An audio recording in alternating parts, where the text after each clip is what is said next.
Tonight, somewhere in the world, someone is swiping through dozens of faces in under a minute. Most get ignored. A tiny handful get all the attention. You've probably done it yourself without thinking twice. But the real answer to why this happens is far stranger than an app. It's written into your genes, and it goes back thousands of years before anyone had a phone. Here's a question that sounds simple. How many women did the average ancient man actually have children with? Your instinct probably says one. Maybe two if he was powerful. The truth is far more lopsided than that, and it left a fingerprint on human DNA that scientists can still read today. Start with your own chromosomes. Every man alive carries a Y chromosome, passed down father to son, virtually unchanged for generations. Every person alive also carries mitochondrial DNA, passed down mother to child. By comparing the diversity in both, geneticists can estimate how many men versus how many women actually became ancestors of people living today. In 2015, a team led by geneticist Monica Carmen analyzed DNA from men across the globe and found something researchers now call the Y-chromosome bottleneck. Around 7,000 years ago, the genetic diversity among men collapsed sharply. For every man who successfully passed on his genes during that period, roughly 17 women did. Let that number sit for a second. 17 to 1. Not 2 to 1s. Not 5 to 1s. 17. What does that actually mean? It doesn't mean most men had 0 children. It means a small number of men had an enormous number of children, while most men had none at all that survived into future generations. Reproduction wasn't evenly spread across ancient populations. It was concentrated brutally at the top. Why would that happen? The leading explanation isn't romance. It's power. Anthropologist Laura Betzig spent decades studying how reproduction tracked political and social hierarchy across ancient civilizations, from Mesopotamia to Aztec Mexico. Her research found a consistent pattern. Rulers, chiefs, and elite men didn't just accumulate land, grain, or gold. They accumulated wives and concubines, sometimes by the hundreds. One Aztec ruler was recorded with thousands of women in his household. Egyptian pharaohs kept large harems as a matter of course. This wasn't an occasional excess.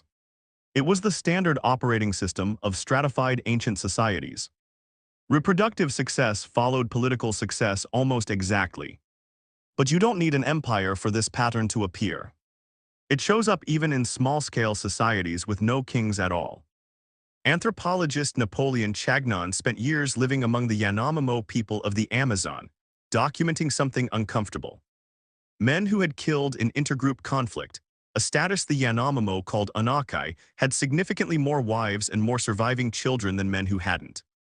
Violence, status, and reproductive access were tangled together at a deeply human level, long before anyone built a city or wrote a law.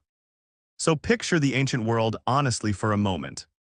Not a village of equal pairs quietly raising children side by side. A landscape where a small number of men, through violence, status, or political control, fathered disproportionate numbers of children, while most men left no genetic trace at all. Now here's the twist that makes this stranger. Almost all women, by contrast, did reproduce. The bottleneck was overwhelmingly male. Why the asymmetry? Because a woman's reproductive output was biologically capped. She could only carry and raise so many children in a lifetime, regardless of how powerful she was. A man's reproductive output had no such ceiling. One man with many wives could father far more children than any single woman ever could. Power didn't just win resources. It won reproductive access, and men were the ones positioned to convert that access into offspring at scale. Which raises an uncomfortable question. If ancient reproduction was this unequal, why does most of the world today practice something close to monogamy? This is where anthropologist Joseph Henrich's research becomes essential. Henrich has argued that normative monogamy, the social and legal expectation that a man may have only one wife, wasn't a biological default. It was a cultural innovation that spread because it worked. Societies that enforced monogamy reduced the pool of unmarried, low-status young men roaming without a stake in the social order. Fewer unmarried men meant less crime, less violence, less instability. Monogamous norms didn't emerge because they were natural. They emerged because they were useful. They lowered the temperature of a society built on reproductive inequality. Think about what that means. The dating norms you live by today, one partner, mutual choice, roughly equal odds regardless of your social rank, are historically unusual.